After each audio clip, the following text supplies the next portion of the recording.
इससे पहले का वीडियो में हम लोगों ने पढ़ा था क्लास 7 का पॉलिटी।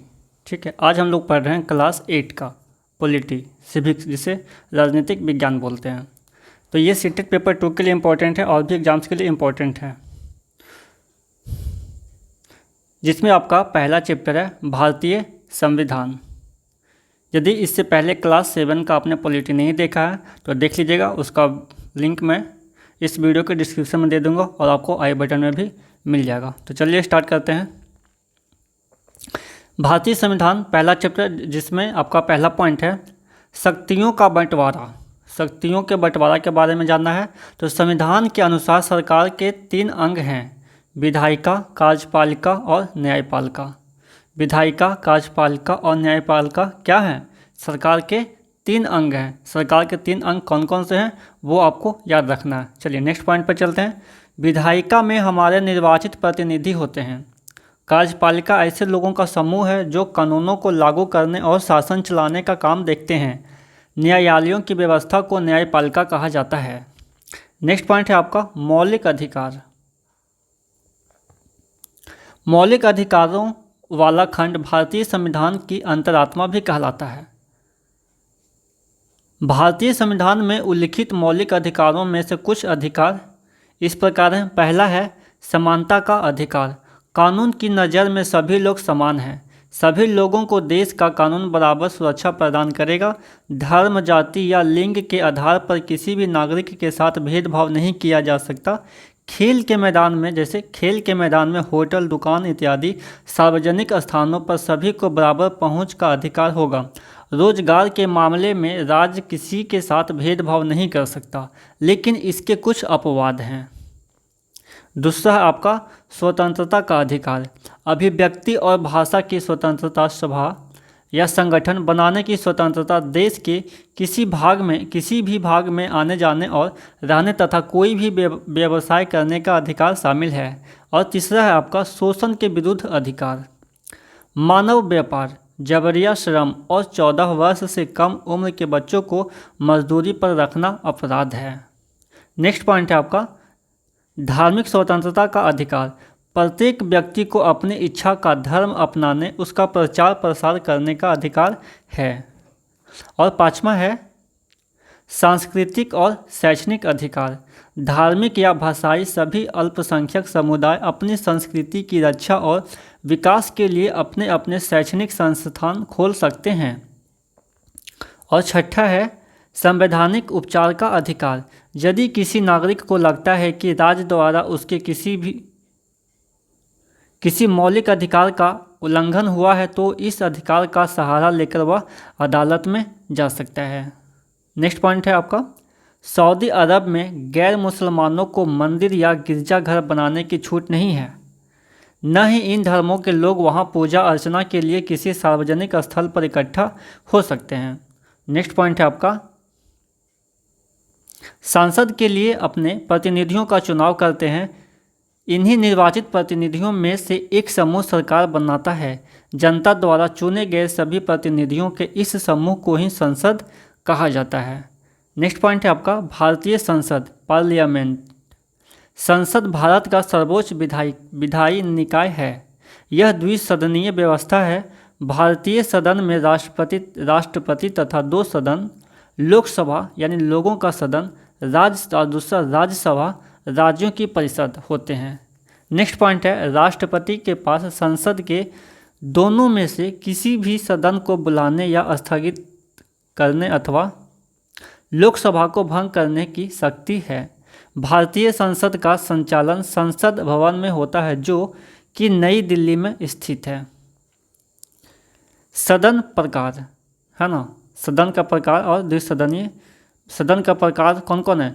द्विसदनीय व्यवस्था है। सदन कौन है? राज्यसभा और लोकसभा। ठीक है, राज्यसभा और लोकसभा सदन का 2 पार्ट हैं। नेक्स्ट आते हैं यहाँ लोकसभा में राष्ट्र की जनता द्वारा चुने हुए प्रतिनिधि होते हैं, जिनकी अधिकतम संख्या 552 है। राज्यसभा एक अस्थायी सदन है जिसमें सदस्य संख्या 250 है। राज्यसभा अस्थायी सदन है। ठीक है, राज्यसभा के सदस्यों का निर्वाचन 6 वर्ष के लिए होता है। राज्यसभा से प्रश्न आते हैं।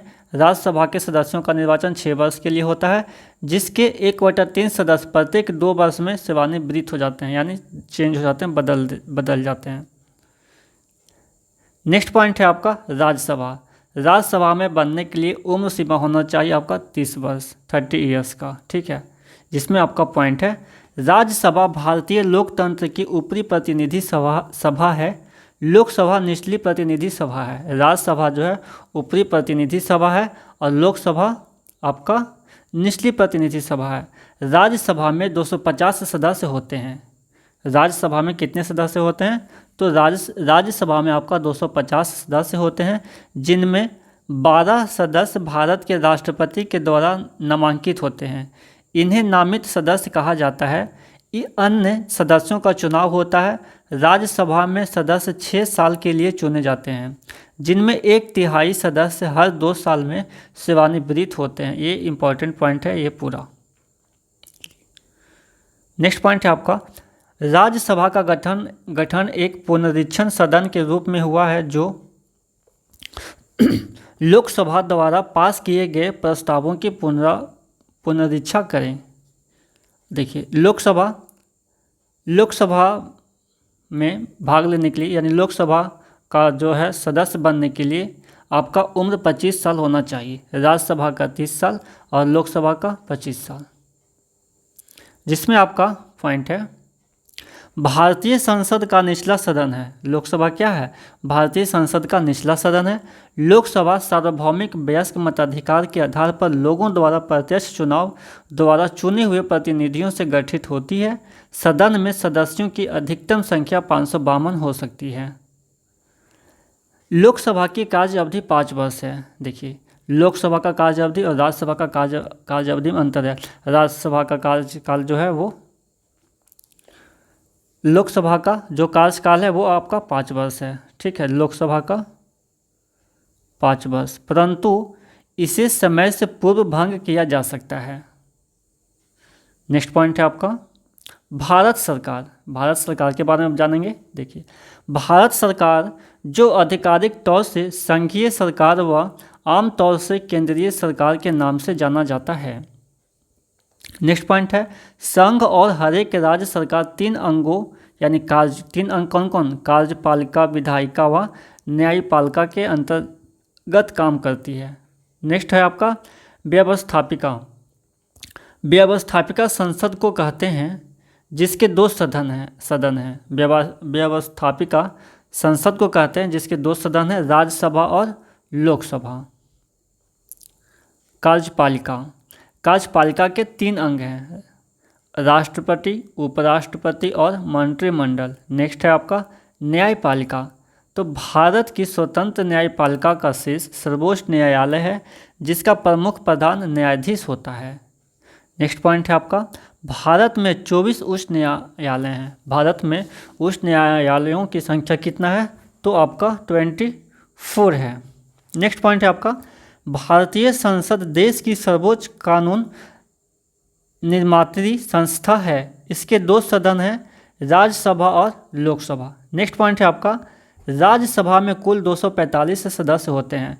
राज्यसभा में कितने सदस्य होते हैं? तो राज्यसभा में आपका टोटल 245 सदस्य होते हैं। देश के उपराष्ट्रपति राज्यसभा के सभी पति होते हैं। नेक्स्ट पॉइंट है आपका लोकसभा में कुल 545 सदस्य होते हैं। राज्यसभा में 245 सदस्य होते हैं और लोकसभा में 545 सदस्य होते हैं। इसकी अध्यक्षता लोकसभा अध्यक्ष करते हैं, ठीक है। नेक्स्ट पॉइंट है आपका चुनाव लड़ने वाले उम्मीदवार आमतौर पर विभिन्न राजनीतिक दलों के सदस्य होते हैं। चुने जाने के बाद ये उम्मीदवार संसद सदस्य या सांसद यानी MP, मेंबर ऑफ पार्लियामेंट कहलाते हैं। इन सांसदों को मिलाकर संसद बनती है। संसद के चुनाव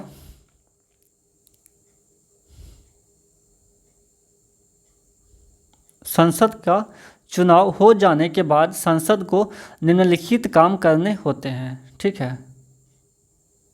संसद की भूमिका के बारे में जानते हैं, क्या है संसद की भूमिका? तो राष्ट्रपति सरकार का चुनाव करना, राष्ट्रपति नहीं, राष्ट्रीय सरकार का चुनाव करना, ठीक है, राष्ट्रीय सरकार का चुनाव करना। भारतीय संसद में राष्ट्रपति और 2 सदन होते हैं। राज्यसभा 2 सदन कौन कौन है? राज्यसभा और लोकसभा।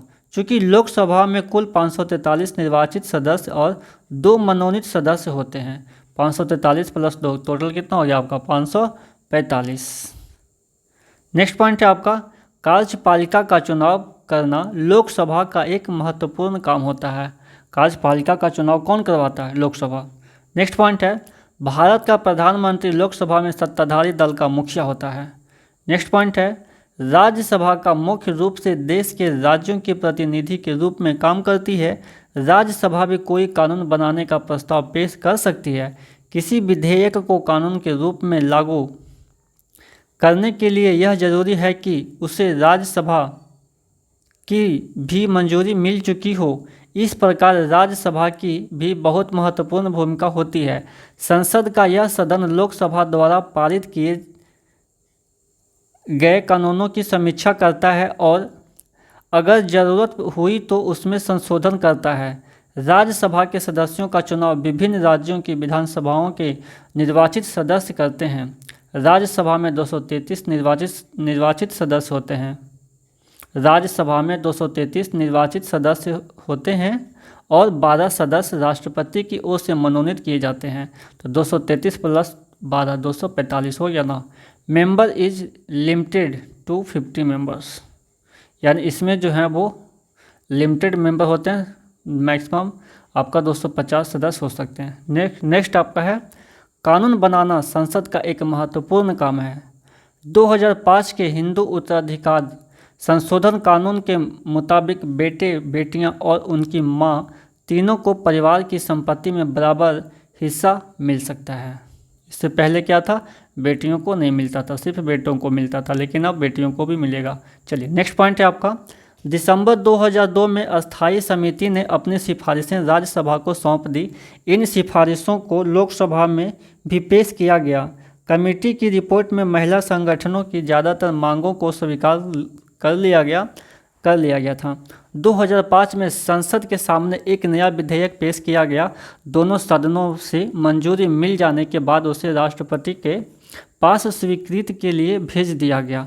2006 में घरेलू हिंसा महिला सुरक्षा कानून लागू हुआ। इससे पहले का भी वीडियो में शायद मैंने इससे बताया 2006 का जो घरेलू हिंसा मामला विवाद वाला। चलिए नेक्स्ट पॉइंट है आपका, 1964 में नागरिक अधिकार कानून पारित किया गया। नागरिक अधिकार कानून कब पारित किया गया? तो आपको 1964 में नागरिक अधिकार कानून पारित किया गया।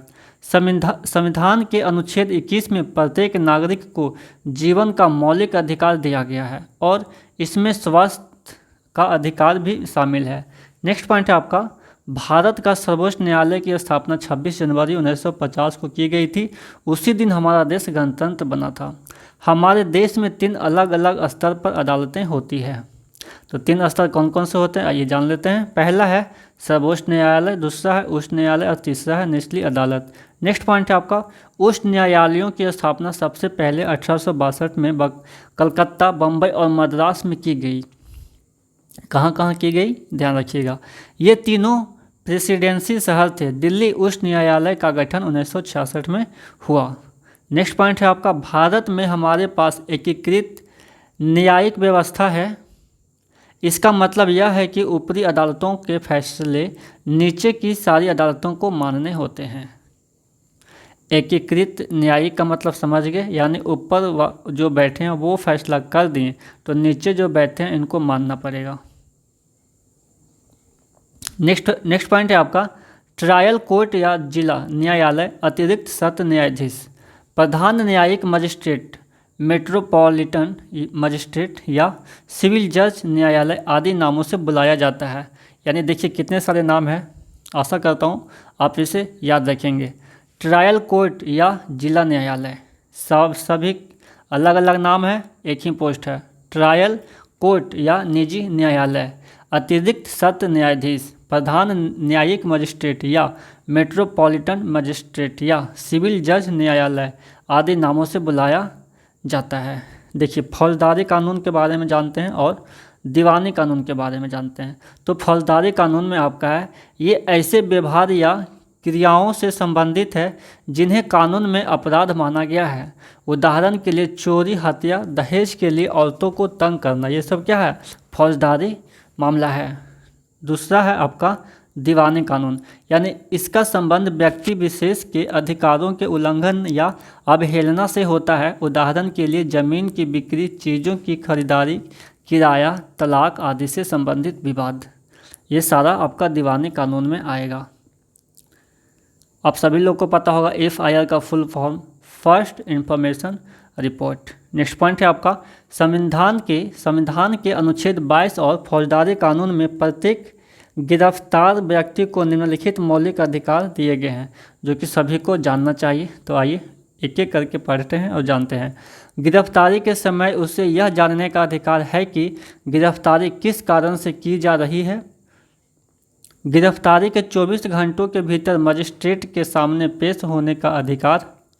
गिरफ्तारी के दौरान या हिरासत में किसी भी तरह के दुर्व्यवहार या यातना से बचने का अधिकार। पुलिस हिरासत में दिए गए इकबालिया बयान को आरोपी के खिलाफ सबूत के तौर पर इस्तेमाल नहीं किया जा सकता। 15 साल से कम उम्र के बालक और किसी भी महिला को केवल सवाल पूछने के लिए थाने में नहीं बुलाया जा सकता। आदिवासी शब्द का मतलब होता है मूल निवासी। आदिवासी शब्द जो हम लोग जब सुनते हैं तो लगता है कुछ अजीब सा, लेकिन इसका जो अर्थ है वो बहुत बड़ा ही अच्छा है, मूल निवासी। ठीक है। नेक्स्ट पॉइंट है, यह ज़्यादा संथाली भाषा का प्रयोग करते हैं, यानी मूल निवासी जो होते हैं या कहिए जो आदिवासी होते हैं वो संथाली भाषा का प्रयोग करते हैं। नेक्स्ट पॉइंट है आपका संविधान के अनुच्छेद 17 के अनुसार अस्पृश्यता या छुआछूत का उन्मूलन किया जा चुका है। इसका मतलब यह है कि अब कोई भी व्यक्ति दलितों को पढ़ने, मंदिरों में जाने और सार्वजनिक सुविधाओं का इस्तेमाल करने से नहीं रोक सकता। नेक्स्ट पॉइंट है अनुसूचित जाति एवं अनुसूचित जनजाति मीन्स अत्याचार निवारण या अधिनियम 1989।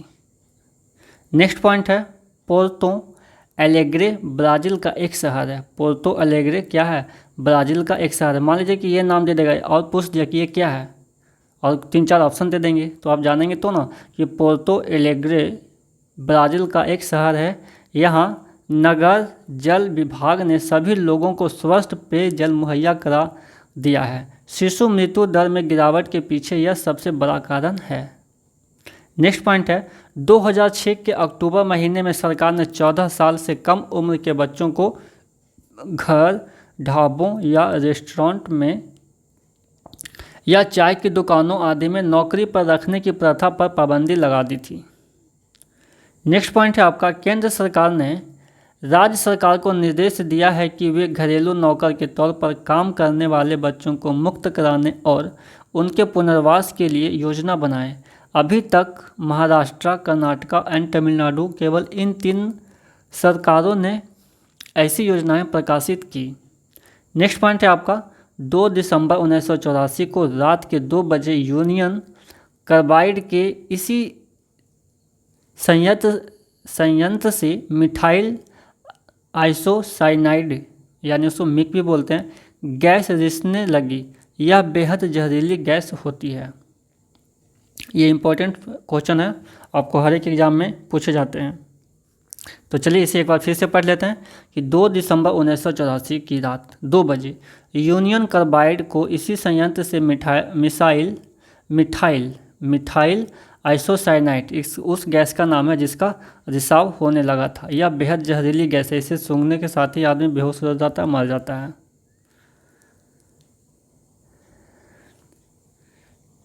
तो इस वीडियो में बस इतना ही था। ये क्लास 8 का पॉलिटी भी ख़त्म हो गया और ये भी आप उससे सर्च करेंगे कि यह गैस रिसाव किस शहर में हुआ था। ठीक है, ये इम्पोर्टेंट है। तो चलिए आप सभी लोगों को धन्यवाद जो हमारे साथ बने हैं इस वीडियो में। यदि आपको यह वीडियो अच्छा लगे तो आप इस वीडियो को लाइक शेयर कर सकते हैं, और चैनल को सब्सक्राइब नहीं किया तो चैनल को सब्सक्राइब कर लीजिएगा, क्योंकि नेक्स्ट वीडियो में अपलोड करूँगा तो नोटिफिकेशन आप तक पहुँच जाएगा। तो चलिए फिर मिलते हैं किसी नेक्स्ट वीडियो में।